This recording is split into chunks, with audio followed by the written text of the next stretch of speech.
Rumaragas ang tubig po. Dito po to sa Barangay Binagbag, Angat, Bulacan. Sobra po ang lakas ng dating ng tubig. Ayan po. Ito po ay sapa. May imbornal dito na overflow na po. Dahil po yung imbornal na inilagay dito, maliit lang. Hindi kakayanin yung mga dating ng tubig. Lalo na kung magkaroon ng yabat, hindi talaga makakayanan. Kaya ang mga taga Bilukaw po, wala silang dadaanan dahil itong dadaanan nila, ganito ang sitwasyon ngayon. Ayan. Sa mga taga Bilukaw, not passable ang sapang patay. Yung mga gulay nila, pahirapan kung paano pipitasin. Pahirapan, mapitas man nila kung saan idadaan. Napakahirap. Walang kasing hirap ang inaabot ng mga taga Bilukaw kapag ang tubig dito ay rumaragasan na ganito. Pag po lumakas ang ulan, sigurado na po napuno itong sapa, walang makakaraan. Lalo po ngayon, mula kahapon pa raw ito'y lubog, mas matindi ang dating ng tubig ngayon kaysa kahapon. At dito, sobra po ang lakas ng dating ng tubig. Dito sa kinalagyan ko kanina, may yabat dito, naanod na.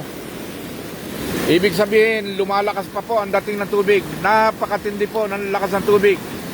Saan mo pong lugar sa mga nasasakupan ng mga inaabutan ng matinding ulan, magsipag-ingat po. Yung inyo pong mga hayop, kalabaw, baka, ilikas na, dalhin na sa mga matataas na lugar. At yung pong mga bahay na maaaring abutin ng tubig, iwanan na po ninyo, kunin na mga mahalagang gamit, lumikas na po kayo, magpunta sa kayo ay safe. Delikado po ang tubig. Ang tubig po talagang rumaragasa yan kung dumating. Ito po dala ng kalamidad. Kung totoo pong 4 yung bagyo na papasok, isa pa lang ito nag-uumpisa.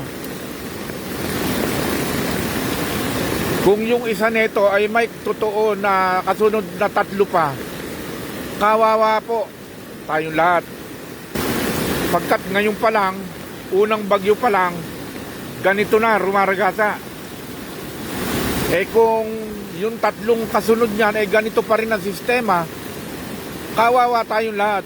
Lalo na mga kapatid ko, maghahalaman. Ang mga halaman, alam po natin lahat yan, takot sa tubig yan. Kung ang ating tanim ay apura ang dating ng tubig, nanganganib na mamatay ang ating mga halaman. Ang aking pong halaman, kinakabahan din ako na baka pag lumitaw ang araw dahil sa sunod-sunod na pag-ulan ay masalanta. Nakakaawa ang lahat ng maghahalaman. Tulad ko po, may halaman din po kami. Kung ang ulan ay magpapatuloy, delikado po. May mga plastic mulch naman ang mga bawat halaman ngayon, pero kung over ang dating ng tubig, nakakasira rin po yan. Ang over na dating po ng tubig sa halaman, nagririndi yung ugat. Kapag nagrindi yung ugat, magririndi rin yung puno, kaya delikado. Kami po mga maghahalaman, nangangamba, natatakot sa sobrang dating na tubig, baka masalanta ang halaman namin, sayang yung aming kilakilaking puhunan.